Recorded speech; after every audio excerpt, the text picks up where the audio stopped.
Olha, mudanças importantes no futebol brasileiro, pelo menos visando uma melhora do nosso futebol. Será que isso vai acontecer de fato? Vamos dar uma olhada nas novas regras que os clubes da Série A e da Série B aprovaram para o restante da temporada, que tem o objetivo, como eu disse, justamente de melhorar a maneira que a gente joga futebol aqui no Brasil. Que tá aqui, ó.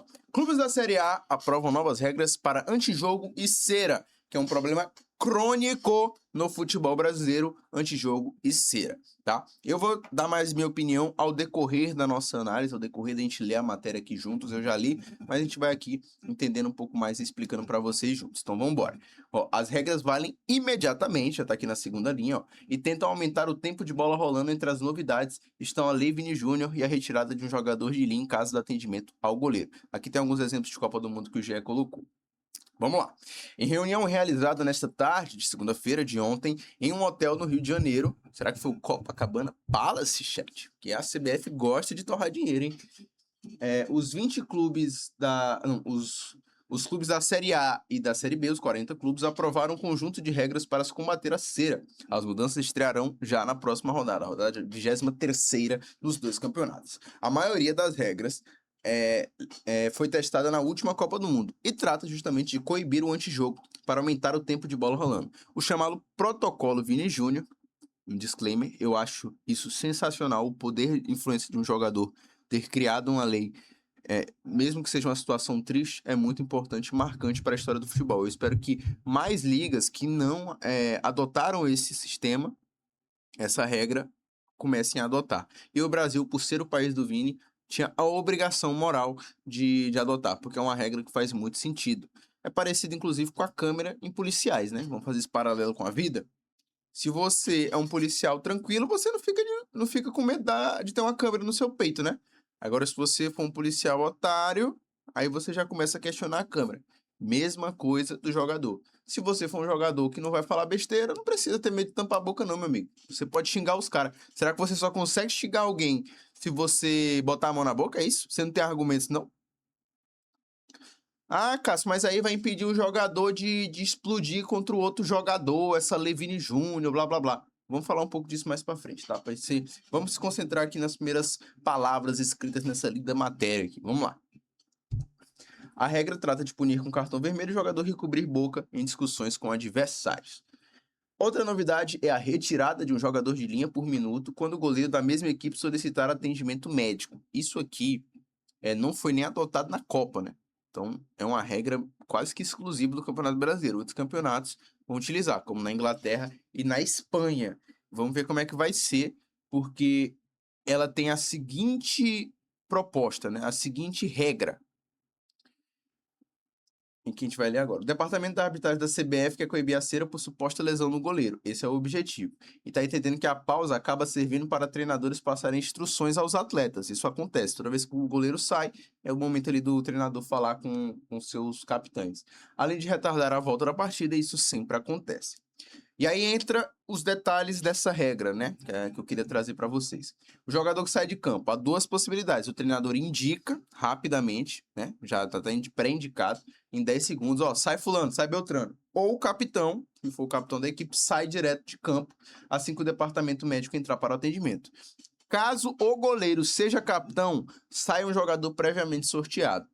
Eu busquei informação, não tem informação se isso vai ser dado de forma pública antes do jogo, já pré-meditado. Então, muito provavelmente, a gente vai ficar à mercê das informações dadas lá na hora, o que vai gerar certas confusões. Já imagino que esse momento vai gerar algumas confusões.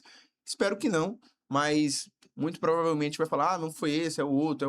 Aí vai tentar ganhar um tempinho nessa de é ele. Pode anotar, porque isso aí vai acontecer.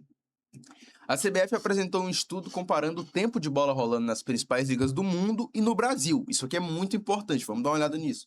E na Série A e B, com 52 minutos e 54 segundos, o Brasileirão da Série A só fica à frente da Argentina na comparação com outros países. Não por acaso, o primeiro da lista é a MLS. Estados Unidos tem... Fala, velho vagabundo, salve, manos. Suave aí, chegando na live, cola aí, está discutindo agora as novas regras da CBF aqui. Fica de boa na live aí, curte com a gente e vamos aqui, vamos discutir, vamos debater juntos. Voltando aqui ao fio da meada. Não à toa, a MLS nos Estados Unidos tem o maior tempo de bola rolando. Os Estados Unidos tem essa preocupação com o entretenimento desde sempre, desde que a gente sabe.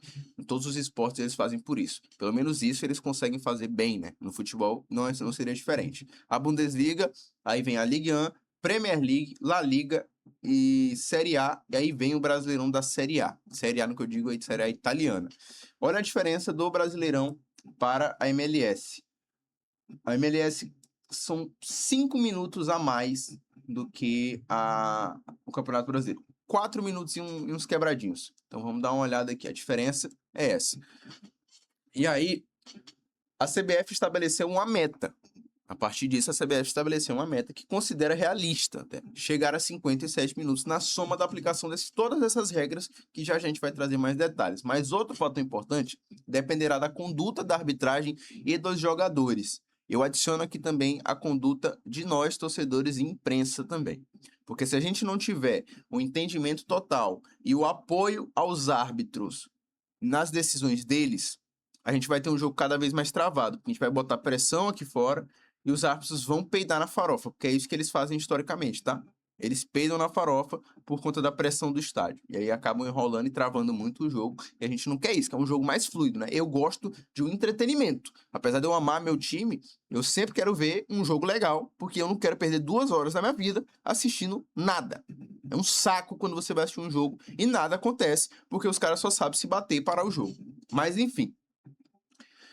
A diminuição do número de faltas, do tempo para cobrar faltas, do tempo perdido em atendimento médico e do tempo de uso de VAR. Esse é um dos fatores também muito importantes. CBF é máfia de chefe da quadrilha, tá? Beleza? A CBF quer recuperar 6 minutos e 22 segundos de bola rolando em 4 quesitos, no que já chegaria a 59 minutos e 16 segundos de bola rolando, quase 1 hora de bola rolando. Hoje a gente só tem 52 minutos e 54 segundos de bola rolando na Série A, na Série B o tempo é menor, né? Impressionante isso. Bem acima da meta a curto prazo que a entidade pretende. Aí vamos lá, esses são os segundos que a CBF quer recuperar. 203 segundos perdidos em médias com faltas, 113 segundos perdidos com tempo de reposição de bola, goleiros, repor a bola da lateral, enfim.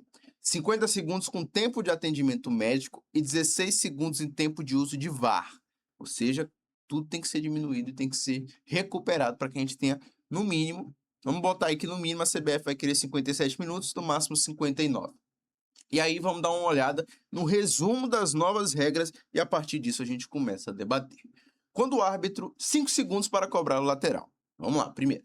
Quando o árbitro perceber que uma cobrança de lateral está sendo deliberadamente atrasada, de propósito para poder atrasar a partida, ele deve apitar e iniciará uma contagem regressiva visual de 5 segundos usando os dedos das mãos.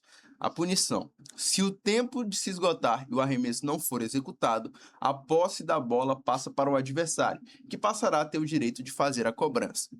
É uma regra excelente. Eu vou logo adiantar que todas as regras postas pela CBF, todas as medidas tomadas, elas são excelentes. Eu não tiraria nem colocaria nada e talvez ajustasse, minimamente. Mas eu concordo com todas. E aí a gente vai começar a debater o uso dessas regras. Por quê? Essa é uma regra que eu acho que não tem nem questionamento, né? Demorou muito tempo para bater o lateral, reversão. Geralmente é assim, em treino de base a gente já faz isso, então não seria muito diferente aqui no futebol profissional. Vacilou, demorou, quer atrasar o jogo, vai, reversão, começa o jogo, bora logo. Isso funcionou muito bem na Copa do Mundo e é muito bom que a CBF tenha trazido para o futebol brasileiro. Aí tem a segunda. 5 segundos para cobrar o tiro de meta. Esse aqui eu tenho que fazer um disclaimer, mas a gente vai ler logo. Como no caso anterior, quando o árbitro perceber que uma cobrança de tiro de meta está sendo propositalmente atrasada, ele deverá apitar e iniciar uma contagem regressiva visual de 5 segundos usando os dedos das mãos. Caso o jogador não realize a cobrança dentro do campo, o lance será revertido em escanteio para o time adversário. Essa regra, ela é uma regra boa, tá? Ela é uma regra boa. Mas ela tem uma questão. Ela já foi aplicada antes no futebol brasileiro. Eu até separei ela aqui, a matéria do próprio GE do ano passado, para a gente poder dar uma olhada rapidamente, porque ela foi colocada ano passado em xeque no futebol brasileiro. O que aconteceu é que ela não foi respeitada. Aqui, ó, matéria de 28 de março de 2025. Novas regras serão adotadas no Brasileirão 2025. E aqui, ó, a competição tem início no sábado, né? Começou ano passado, enfim. A principal novidade vai ser a regra dos 8 segundos. Eram 8 segundos para o goleiro bater o tiro de meta. Aí como é que funciona? Se o goleiro segurar a bola por mais de 8 segundos, o árbitro precisa conceder o escanteio para o time adversário. A regra atual prevê a marcação de tiro livre indireto que não pode ser chutado direto a gol. Caso o goleiro atrase a reposição da bola por 6 segundos, e aí raramente é marcado pelos árbitros, né, naquela época. Vale ressaltar que isso não se aplica aos tiros de meta. Só que aí que tá. A nova regra, ela aplica ao tiro de meta. Isso é bom. Mas a regra antiga, ela não estava sendo utilizada de forma alguma. Você nunca mais viu um juiz começar a contar os 8 segundos. Nunca mais. Isso não foi mais colocado imposto no futebol brasileiro. Talvez a partir de agora, essa regra seja recuperada. Mas a regra dos 5 segundos do tiro de meta ela é excelente. Mas tem que saber se ela vai ser aplicada de fato. Porque lá na hora, o árbitro sempre demora mais do que 5 segundos. Sempre. Sempre ele espera a boa vontade do goleiro. Quando ele vê que começou uma pressão geral para poder bater logo o tiro de meta, ele começa a apontar o dedinho. Só que não tem que ser assim. A partir do momento que o goleiro botou a bola na cal e foi lá para trás bater, 1, 2, 3, 4, 5, meu irmão, acabou. Vamos ver se isso vai ser aplicado. Porque, como eu disse, ano passado, ela já havia sido aplicada, colocada essa medida em posto de outra forma, mas ainda assim ela não foi respeitada dessa outra forma. Agora ela vai ser feita no tiro de meta. Vamos ver se isso vai ser colocado. Essa aqui também, como eu disse, todas eu concordo, tá bom? Então, essa de 10 segundos para sair de campo em caso de substituição, se diz que o jogador a ser substituído terá 10 segundos para sair de campo após o árbitro erguer a placa, né, o quarto árbitro, que indica alteração. O árbitro irá indicar a contagem dos últimos 5 segundos com a mão levantada. A exceção se aplica ao jogador lesionado que claramente não tem condições de sair de campo, né? Machucou, quebrou a perna, não consegue se mexer, aí realmente tem que tirar ele de campo. Punição. Em caso de atraso do substituído, o jogador substituto deverá aguardar 1 minuto para entrar em campo, deixando o time infrator com 1 a menos. Ou seja, demorou mais de 10 segundos para sair, independente se saiu com 11 segundos, o outro vai ter que esperar 1 minuto para entrar. Independente. Então o time vai ficar 1 minuto com 1 a menos até ser ressarcido, né? Conseguir o jogador voltar para campo e ter os 11 em campo. Mas é muito boa essa regra, ela funcionou muito bem na Copa do Mundo, a gente quase não teve demora nas alterações, até porque o jogador poderia sair de qualquer ponto, não precisaria sair lá onde faz a alteração, ele poderia sair de qualquer canto lateral que ele tiver, se ele estiver no meio, ele tem que ir o quanto mais rápido para o lugar mais perto da linha que ele estiver. Então, é uma que se aplica e vai se aplicar muito bem, porque a gente perde muito tempo com substituições, ainda mais por conta das paradas, né? Agora são 5 paradas, são 3 paradas com várias substituições. Então, vamos ver. Ainda tem a parada do intervalo também, da volta do intervalo. Vamos lá. Eita, já deu uma dorzinha de cabeça aqui. Mas vamos lá. Outro caso, vamos lá. 1 minuto fora em caso de atendimento médico.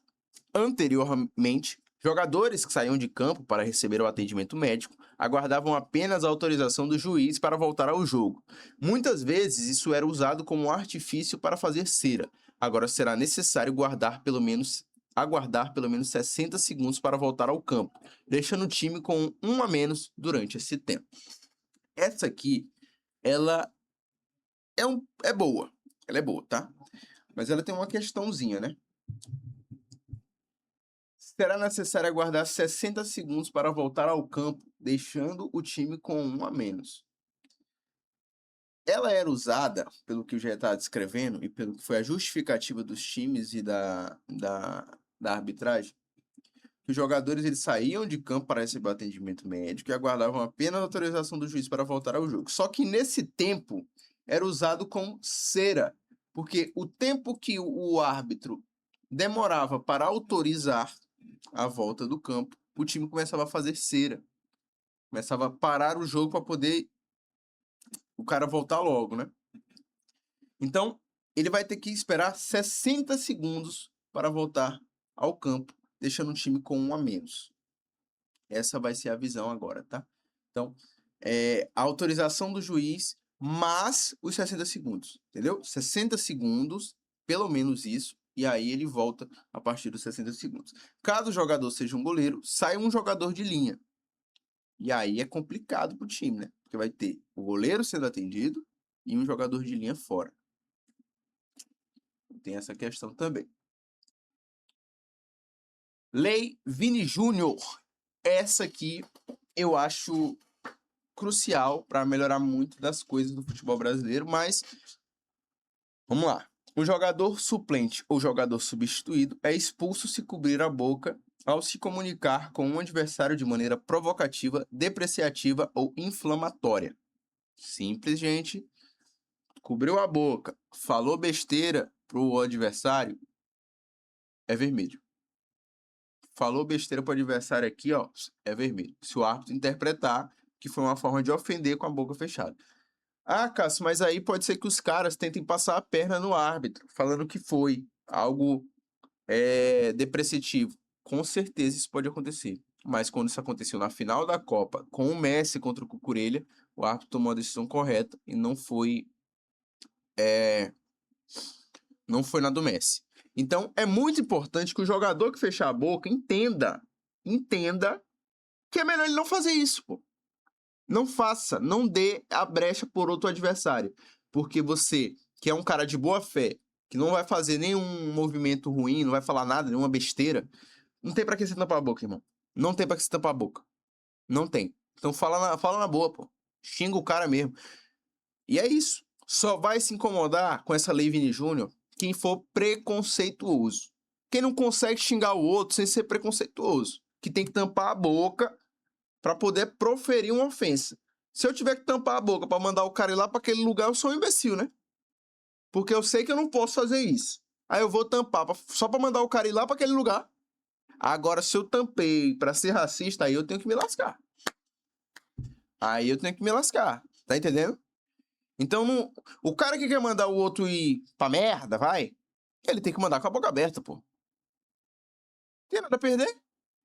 Quer chamar um cara de fila de não sei quem, pô, fala com a boca normal, pô. Agora, se tu quer ir pra outro lado, um lado preconceituoso, aí tu deveria ser preso, na verdade, né? Deveria nem jogar bola, porque não tem sentido, pô. Vai usar o preconceito pra poder ofender alguém na discussão, tu é burro. Primeiro que tu é idiota. Segundo que tu é fraco em argumento, porque tu tem que ofender alguém racialmente, de forma homofóbica, vai, que isso acontece direto, os caras chamam de mulherzinha, de mariquinha, tá ligado? Tem que fazer alguma dessas formas pra tu conseguir ofender teu adversário. Tu é muito fraco, pô. Tu não sabe nem usar tua boca. Quem dirá tuas pernas. Tá entendendo? Então essa lei Vini Júnior é crucial pra melhora do futebol mundial. Não é só do brasileiro não, tá? E aqui, VAR para corrigir segundo amarelo e revisão de escanteio a partir de 2027. Essa aqui é boa, mas ela também requer uma atenção nossa, tá? Porque é o seguinte, o VAR, ele não vai dar o segundo amarelo. Ele vai corrigir aquele segundo amarelo. Vocês lembram do lance do Embolou na Copa contra a Argentina? Segundo amarelo que ele toma, porque quem ia tomar era o Paredes, né? Por ter feito uma falta, a suposta falta nele. O árbitro foi lá, foi chamado pelo VAR, viu que o Embolou tinha simulado e o Embolou tomou o segundo amarelo por simulação. Ah, Cássio, mas ele tomou o segundo amarelo por simulação por causa do VAR? Sim, mas já existe esse segundo amarelo por simulação por conta do VAR, tá? Mas o que o árbitro fez de certo foi corrigir o cartão do Paredes. Paredes ia tomar amarelo por conta do Embolou. Então ele foi lá e falou, não, peraí, esse cartão, o Embolou, o Paredes não merece tomar. Então tá aí, ó. O protocolo do VAR atendia apenas 4 tipos de lance até a Copa do Mundo: gol, pênalti, cartão vermelho direto e erro de identificação. Agora, ele terá sua área de atuação ampliada. A partir do Mundial, o VAR poderá fazer mais uma intervenção quando o árbitro aplicar por engano um segundo amarelo que expulsaria o jogador. A partir de 2027, a revisão será estendida para outra situação, quando o escanteio concedido por engano resultar diretamente em gol ou pênalti. Ou seja, bola na área e foi errado, tem que tirar o escanteio. Por conta de uma bola de escanteio errado, surgiu um pênalti, tem que tirar o pênalti. Como são erros objetivos, o VAR pode avisar diretamente a arbitragem que o juiz tem que ir ao monitor à beira do campo para interpretar o lance. Ou seja, não vai precisar do árbitro ir lá só para poder ver um lance que é objetivo. E aí que entra nesse ponto principal do VAR corrigir o segundo amarelo. Como eu disse, ele vai corrigir, ele não vai dar o segundo amarelo. Então, parte da gente ter esse entendimento que ele não vai dar o segundo amarelo, ele só vai corrigir. O jogador tomou o segundo amarelo injustamente por uma falta que ele não cometeu, uma infração que talvez não fosse para amarelo, e o árbitro foi lá, ele vai lá, vai ser informado, falar, olha, ele não triscou no jogador, não foi para amarelo, porque ele não trisca no jogador. Então, eu tiro o segundo amarelo. Entendeu? Não vai ser, olha, ele triscou no jogador, vem dar uma olhada aqui para ver o que tu acha. Isso não vai acontecer. Isso não vai acontecer no segundo amarelo. Até porque o árbitro também vai ter a consciência de que ele só pode dar o segundo amarelo com uma certeza. Aí parte dos árbitros também ter esse entendimento que eles não vão poder voltar atrás se eles derem um segundo amarelo de forma errônea por um lance interpretativo, mesmo que o cara tenha pegado. Ele só vai ser corrigido se não tiver acontecido nenhum contato e for completamente equivocada a decisão dele. Depois de ler toda essa matéria, entender tudo, o que é que a gente pode tirar dessa discussão em relação às novas regras do futebol brasileiro? Eu acho que um ponto crucial é que todas elas são excelentes. Todas as regras propostas e aprovadas são excelentes, sem tirar nem pôr. Mas o ponto mais importante vai ser a aplicação da regra e o respeito à aplicação. Eu trouxe para vocês que essas regras dos goleiros já haviam sido sancionadas em 2025. Agora ela é outro formato, de outra forma, e vale também para o tiro de meta. Também teve as regras dos capitães. Só os capitães poderiam falar com o árbitro no futebol brasileiro. Isso foi a partir de 2025. A gente já viu que não é assim. Os árbitros, inclusive o Palmeiras, né? Um exemplo disso é o Palmeiras, que tem aquela tática deles. A maioria dos times fazem, mas o Palmeiras é mais evidente. Teve uma falta, vai todos para cima do árbitro para botar pressão, não só o capitão. Então, isso, por si só, já está errado. Mas, como eu disse, o principal ponto das regras não é se elas são boas, porque elas são excelentes. As novas regras que vão ser aplicadas e foram aprovadas são excelentes, todas. A questão é o respeito dos jogadores diante dessas regras. Porque a gente tem a regra dos 8 segundos já para o tiro para reposição de bola, ela nunca foi respeitada. A gente tem a regra que só capitães podem falar com o juiz, ela nunca foi respeitada. E agora a gente tem esse outro conjunto de regras. O problema principal é que aqui no futebol brasileiro, o entretenimento, a bola rolando, o futebol bem jogado se importa menos do que o vencer de qualquer jeito.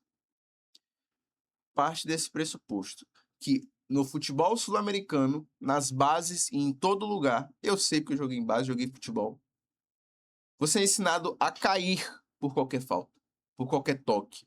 Você travar o jogo, você ganhar vantagem com o tempo. Isso acontece no futebol brasileiro desde a base. É algo que é desde o berço. A gente só vai mudar se for isso em conjunto. E o conjunto parte de jogadores, arbitragem, torcedores e imprensa. A união desses quatro vai fazer com que o nosso futebol seja mais fluido, seja mais divertido, seja uma forma melhor de jogar. Porque, torcedores, entender que em vez da gente ficar apoiando aquele jogador que está fazendo cera do nosso time para ganhar tempo, está atrasando o jogo, a gente entender que ele está atrapalhando o jogo, que ele está atrapalhando o time. É triste que a gente tenha que tomar medidas para isso, né? Um amarelo, um escanteio, mas isso acontece. A gente, como imprensa, também, entender e parar de questionar as decisões dos árbitros diante dessas situações. Colocar em xeque coisas que são objetivas como essa. Porque você vê direto na mídia pessoas questionando o VAR, questionando o semiautomático. Meu irmão, para que você vai ficar questionando coisas que são objetivas hoje no futebol? Você quer mais dor de cabeça para quê? Pô? Deixa. As coisas já são objetivas. e partir uma cultura de querer o futebol bem jogado. Quando a gente fizer todo esse trabalho de reeducação, a gente consegue avançar nesse tempo proposto para a CBF de 59 minutos. Não só essas medidas, mas o respeito por essas medidas, o respeito pela aplicação, tudo isso tem que ser colocado em primeiro plano. A partir disso, a gente consegue fazer um futebol melhor, um futebol mais atrativo, um futebol mais bem jogado. Tudo isso influencia demais de como o futebol brasileiro é assistido. Porque eu, quando vou assistir um jogo, mesmo sendo do meu time, eu quero me divertir, pô. Eu não quero perder 2 horas da minha vida fazendo porra nenhuma, porque nada acontece. Porque os caras começam a tomar falta no meio campo e não tem como nem se marcar pressão. Porque o cara demora 1 ano pra sair, porque o goleiro sente uma dor a cada vento que bate nele. Tudo isso quando tá ganhando, né? Então, essas medidas, elas são, na sua totalidade,